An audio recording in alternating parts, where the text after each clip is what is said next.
Hey ladies, HRT has been around for ages, like several decades. You're going to be surprised by how it all got started. It was back in the 1930s when scientists figured out that giving women extra estrogen could help with their period cramps. So that's when the first commercial estrogen product came up. Basically, it was made from alcohol-soluble extracts of human placentas. Yeah, kinda weird, but it's not even the weirdest part yet. So a really old research paper was posted in the Canadian Medical Association Journal, and it talked about how this oral version of estrogen could do wonders for relieving those awful menstrual cramps. Well, you can imagine it was like a game changer for women at the time.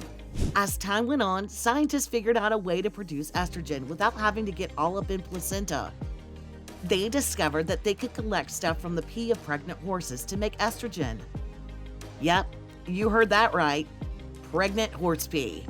So when they got production going, they gave it the catchy name Premarin, short for pregnant mare's urine. Not the most glamorous origin story, but hey, would you have guessed if we didn't tell you? Anyway, Premarin became a big deal in 1942 when the FDA gave it the thumbs up for treating those pesky menopausal hot flashes. By the 1950s, estrogen therapy started gaining popularity. And by the 1970s, it was 3 times more popular, because a book called Feminine Forever hit the scene in 1966 and took women by storm. The book claimed that taking estrogen would keep women feminine forever. According to the book, menopause was just a silly little thing that could be prevented by popping some hormone pills. They said it would keep your boobs perky and prevent your lady parts from shriveling up. No wonder HRT became so popular, as women thought they found the fountain of eternal youth. Remember, ladies, this was in the 1970s, so people were less skeptical then. Well, the drug companies smelled the money, and they went all out promoting HRT to women and their doctors. It worked like a charm, and by 1992, Premarin was the #1 prescribed drug in the whole of the United States, raking in over $1 billion in sales by 1997. But hold your horses, because not everyone was on board with this hormone craze. Some people demanded clinical trials to be done for HRT. After all, there weren't any large studies done yet. No one knew what was the real long-term impact of taking these hormones, yet so many women were taking them. So finally, they conducted a big, randomized controlled trial. It gathered 3,000 women with cardiovascular disease, because one of the claims of HRT was that it could lower the risk of heart disease. So half of these women were given HRT, and the other half got a placebo. They followed these ladies for about 4 years, and the results were finally revealed in 1998. Guess what? The trial shook things up. It challenged the popular idea that HRT was good for the heart. In fact, they found the top-selling HRT had zilch, nada, no benefit in using in preventing heart attacks. It also seemed to find that HRT increased the risk of blood clots and gallbladder disease. By now, people started to feel a tad worried. Then we had the notorious Women's Health Initiative, or WHI trial. This thing was massive, with 160,000 women aged 50 to 79 participating. The plan was to follow them until 2005 and compare the health effects of those taking combined HRT or estrogen-only therapy with those taking a placebo. Here's where it gets crazy. In 2003, earlier than expected, the WHI dropped a bombshell and shut down the combined HRT part of the trial. They said they found safety issues, a small increased risk of breast cancer, heart disease, stroke, and blood clots with the use of combined HRT.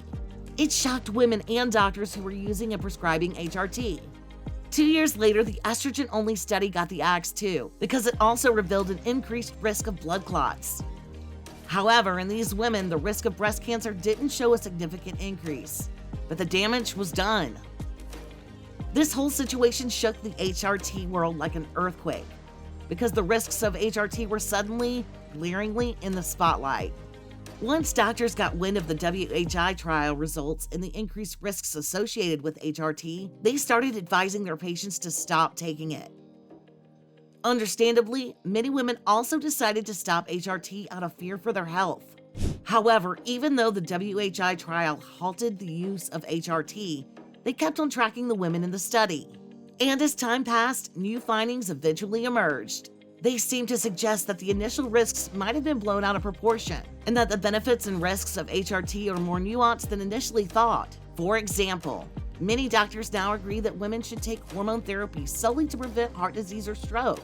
However, if a woman is under 60 and within 10 years of the onset of menopause, the benefits of hormone therapy often outweigh the risks. For example, being able to live without constant hot flashes, depression, and brain fog can really elevate your life, or even save it. Many women end up quitting their jobs or having their relationships suffer because of how terribly menopause affects their lives. Critics of the WHI trial also pointed out the majority of the study participants were already more than 10 years past menopause, and most of them were overweight. This means they were naturally more vulnerable to stroke, heart disease, and breast cancer due to their age. Plus, the WHI trial focused on just one specific dose and type of combined HRT, or estrogen-only HRT. But there are actually many other types of hormone therapy out there. So it's not like the trial covered all the bases.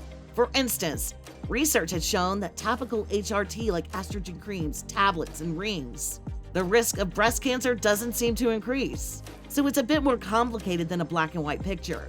The understanding of HRT has evolved, and individual factors like age, timing, and personal medical history need to be taken into account when considering hormone therapy. But like we said, the damage was done. The after effects of these studies left many women afraid of HRT, even till today. Many of them want to know something is absolutely safe, totally no risks at all. However, that's not always possible when it comes to medication in general.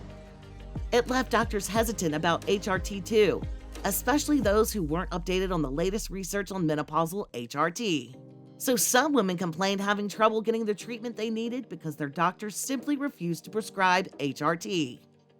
It gave rise to women's health doctors like Dr. Louise Newsom and Dr. Jen Gunther, and women like Shirley Weir speaking out.